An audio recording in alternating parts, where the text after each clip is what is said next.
Liebe alle, vor allem liebe Studierende.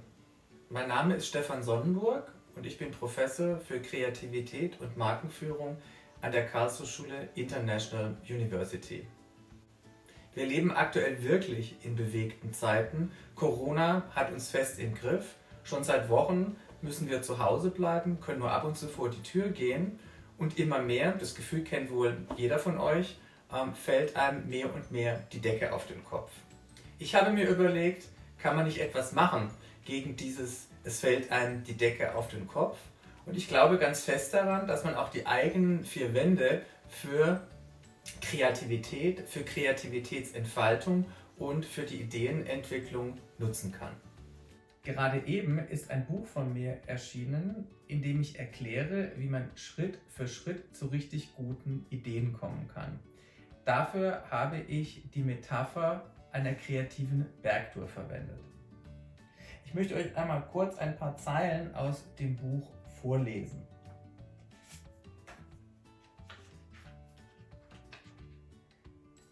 Kreatives Arbeiten sollte gut vorbereitet sein. Hier hilft die Metapher Bergtour. Niemand von uns besteigt einen Berg ohne die passende Ausrüstung, ohne eine gewisse Erfahrung und ohne einen guten Plan für die Route. Für schwierige Bergtouren muss ein Bergsteiger auch gut trainiert sein. Vor Tourenstart empfiehlt sich ein Warm-up wie Musik hören, Meditation, Yoga, Atemübungen, Tagträumen oder Auflockerungsübungen.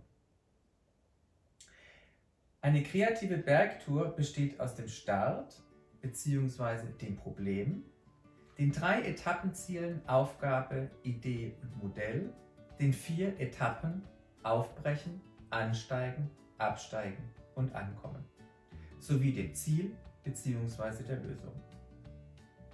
Nachdem das Problem erkannt und fixiert ist, beginnt die kreative Bergtour. Auf der ersten Etappe werden Informationen gesammelt und verdichtet. Somit macht man sich mit dem Problem vertraut. Das erste Etappenziel ist eine auf den Punkt formulierte Aufgabe, welche die Route zum Gipfel bzw. zum zweiten Etappenziel weist. Beim Ansteigen werden die Ideen entwickelt, bis die passende Idee für Problem und Aufgabe gefunden ist.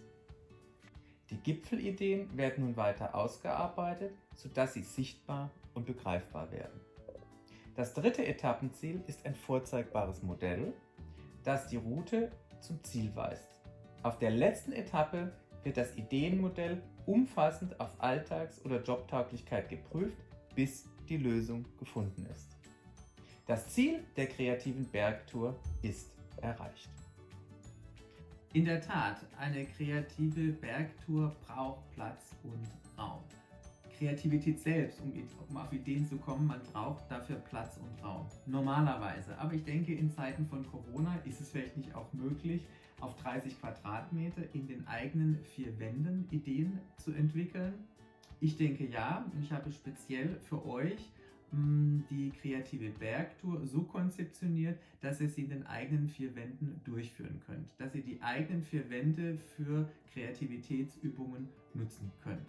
Dann würde ich einfach mal sagen, auf los geht's los. Wie läuft nun die kreative Bergtour für 30 Quadratmeter im Detail ab? Schritt für Schritt erkläre ich dir, wie du von einem Problem bzw. einer Herausforderung zu richtig guten Ideen kommst. Dafür musst du schon ein bisschen Zeit einplanen. Ich vermute mal ungefähr so 4 bis 5 Stunden. Das hängt aber von deinem eigenen Tourenrhythmus ab, ob du schneller bist oder ob du ein bisschen langsamer bist. Immer wieder sage ich, los geht's. Da empfehle ich dann, das Video anzuhalten, weil du dann die jeweilige Übung durchführen sollst. Konzipiert ist es erstmal, oder ich sage immer du, für eine Einzelperson die kreative Bergtour für 30 Quadratmeter zu machen, aber warum nicht gleich mit deinem WG-Mitbewohner, mit einem Familienmitglied, also du kannst auch ruhig mit anderen auf die kreative Bergtour gehen. Was für Material benötigst du denn für die kreative Bergtour? Ich glaube erstmal gar nicht so viel. Du benötigst ausreichend DIN A4 Papier, ein paar Stifte, Tesafilm, Ganz wichtig, Post-its oder Haftis. Falls du die nicht zu Hause hast, würde ich sagen, schneide dir etliche Zettel aus DIN A4 Papier zurecht und noch eine Schere. Noch ein paar Hinweise zuerst, weil wir wie gesagt viel mit Haftis arbeiten, dass du immer ein Hafti für einen Gedanken benutzt. Also versuche dich auch kurz zu fassen auf den Haftis. Jetzt würde ich einfach mal sagen, auf los geht's los mit der kreativen Bergtour für 30 Quadratmeter. Starten wir zuerst mit einem Warm-up.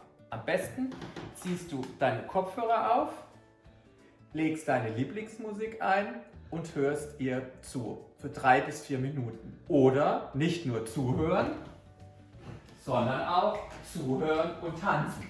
Denn Kreativität ist ein Kopf-Körper-Phänomen.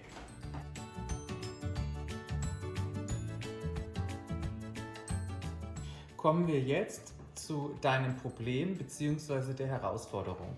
Am besten nimmst du ein Blatt Papier und schreibst in wenigen Sätzen spontan auf, was dein wirkliches Problem bzw. deine Herausforderung ist.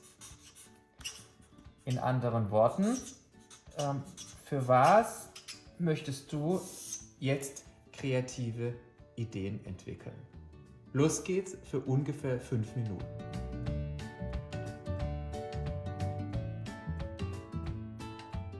Hinterfrage nun deine Problembeschreibung anhand dieses Sterns. Zeichne ihn auf ein Blatt Papier und gib Antworten auf die 5 Fragen, die du hier siehst. Abschließend formulierst du einen knackigen Problemsatz in der Mitte des Sterns. Und nun befestige gut sichtbar den Problemstern in deiner Wohnung an einer Wand oder an einer anderen freien Fläche. Los geht's für ungefähr 10 Minuten.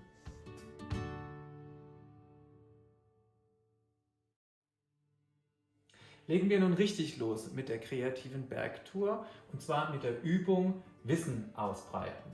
Dafür eignet sich sehr gut dein Kühlschrank.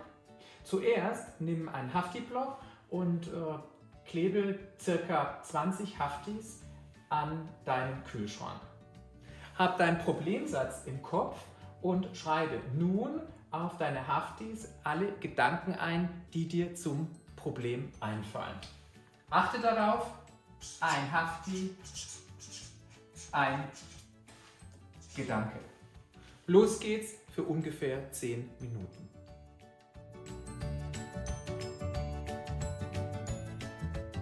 Jetzt sollst du deine 20 Gedankenhaftis sortieren, bilde Cluster, abschließend finde für jedes Cluster eine geeignete Überschrift. Los geht's für ungefähr 10 Minuten.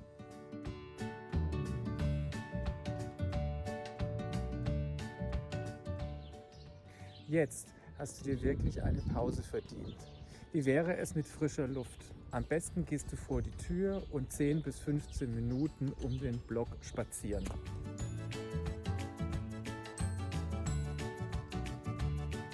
Ich bin mir sicher, dass du viel Energie auf deinem Spaziergang tanken konntest. Machen wir jetzt nun weiter mit der kreativen Bergtour. Als erstes nimmst du die Überschriftenhaftis und klebst sie neben das Problem. Die Überschriften und das Problem sollen dich nun anregen, eine Aufgabenstellung zu formulieren. Denn du brauchst schon einen bestimmten Fokus, sodass du wirklich richtig gute Ideen entwickeln kannst. Und eine gute Idee beginnt grundsätzlich mit einem Wie. Nimm nun wieder ein Papier zur Hand und schreibe eine Wie-Frage auf. Folgende Frage möge dich inspirieren zu deiner eigenen Wie-Frage. Wie kann ich wen in welchem Umfeld begeistern? Los geht's für 10 Minuten.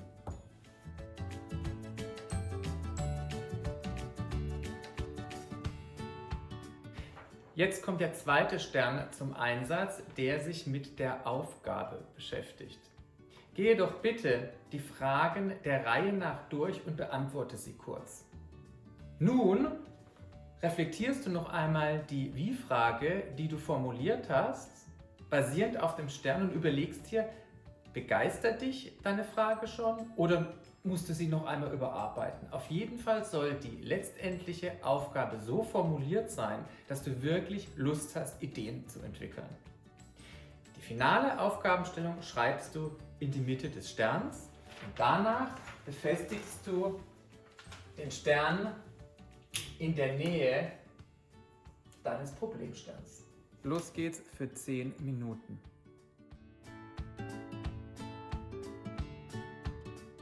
Jetzt steigst du mit der Übung in Grenzen weiter denken so richtig in den Berg ein.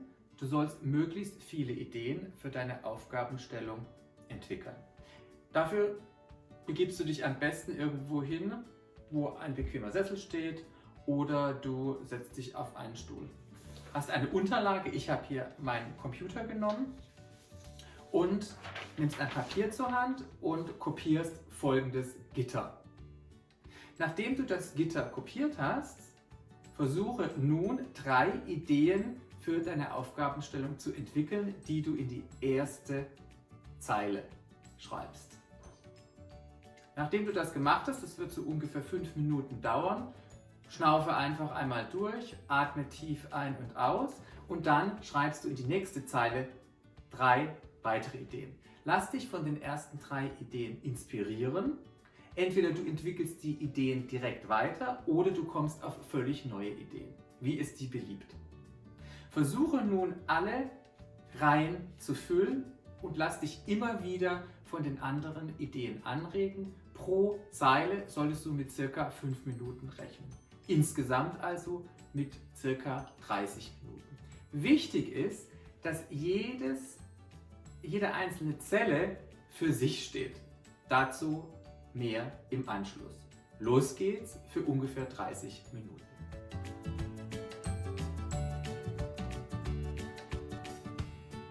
Ich habe den nächsten Schritt schon einmal für dich vorbereitet. Was sollst du nun machen?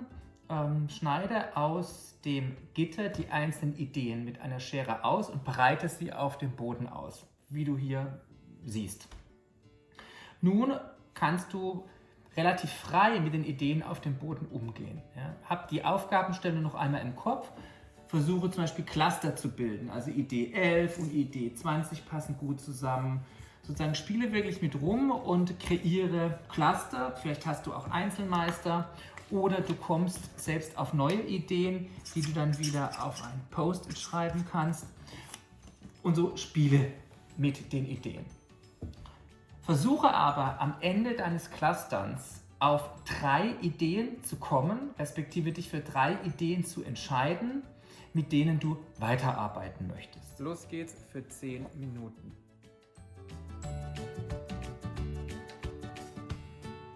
Den Gipfel deiner kreativen Bergtour für 30 Quadratmeter sollst du mit einer Idee erreichen.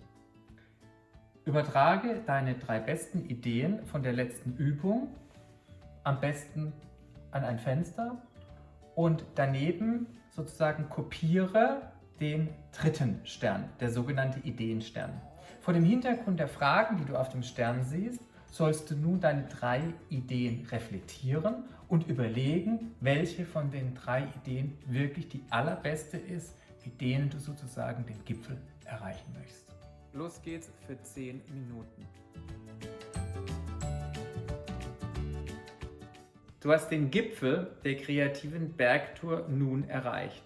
Du kannst schon ein wenig stolz auf deine bisherige Leistung sein. Jetzt hast du dir wirklich eine längere Pause als Belohnung verdient. Vielleicht ein Kurzschlaf, eine Dusche oder etwas Süßes. Los geht's für ungefähr 30 Minuten.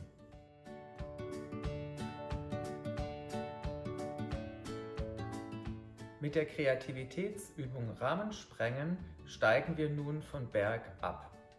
Dabei geht es nun darum, deine Gipfelidee, deine beste Idee, weiter auszuarbeiten. Bei der Kreativitätsübung Rahmen sprengen sollst du deine beste Idee in Elemente bzw. Dimensionen zerlegen und für die einzelnen Elemente bzw. Dimensionen Variationen erarbeiten. Am besten du kopierst auf einem Blatt Papier dieses Gitter. In der linken Spalte schreibst du die verschiedenen Elemente hin, wie du deine Idee zerlegen kannst, und dann sozusagen daneben in den weiteren Spalten schreibst du verschiedene Variationen. Mindestens solltest du deine Idee in 4 Elemente zerlegen und für jedes Element 4 Variationen erarbeiten. Hier siehst du das Beispiel für eine neue Version eines Rucksacks. Los geht's für ungefähr 20 Minuten. Nachdem du das Gitter mit Elementen und Variationen befüllt hast, geht es nun darum, Ideenkonzepte zu erarbeiten. Ein Ideenkonzept besteht aus verschiedenen Variationen, die du miteinander kombinieren sollst. Idealerweise kreierst du 2 bis 3 Ideenkonzepte für deine beste Idee. Schreibe jedes Ideenkonzept detailliert auf Papier. Am besten begibst du dich an einen anderen Ort. Los geht's für ungefähr 30 Minuten.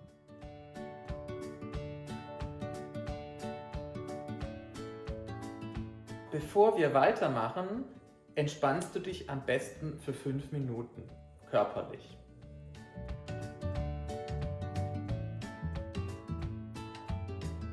Entscheide dich nun für eines deiner Ideenkonzepte oder kreiere aus deinen Ideenkonzepten ein übergeordnetes Ideenkonzept. Los geht's für ungefähr 10 Minuten.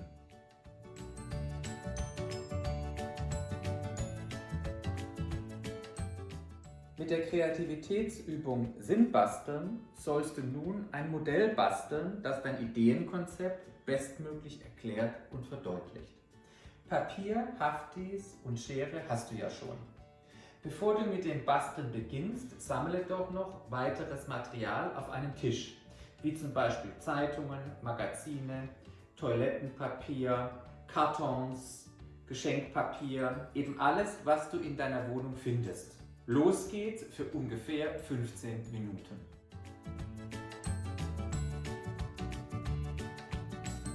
Im gesammelten Material sollst du nun ein Modell basteln. Ich benutze bewusst das Wort Sinnbasteln für diese Übung, denn es kommt nicht auf Perfektion an. Das Modell sollte aber so konkret sein, dass du es anderen Menschen erklären kannst. Los geht's für ungefähr 20 Minuten.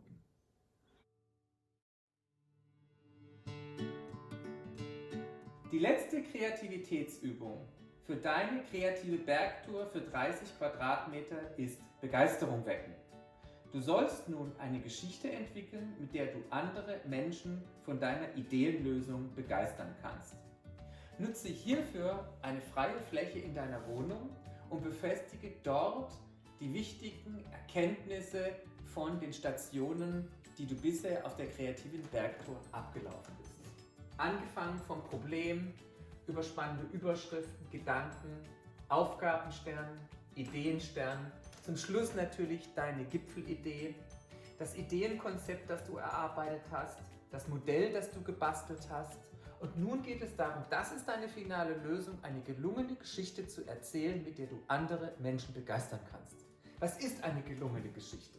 Eine gelungene Geschichte ist inspirierend, glaubhaft, sie ist involvierend, emotional, persönlich, spannend und vor allem sie ist kurz. Kreiere nun mit ein paar Sätzen eine gelungene Geschichte. Los geht's für ungefähr 25 Minuten.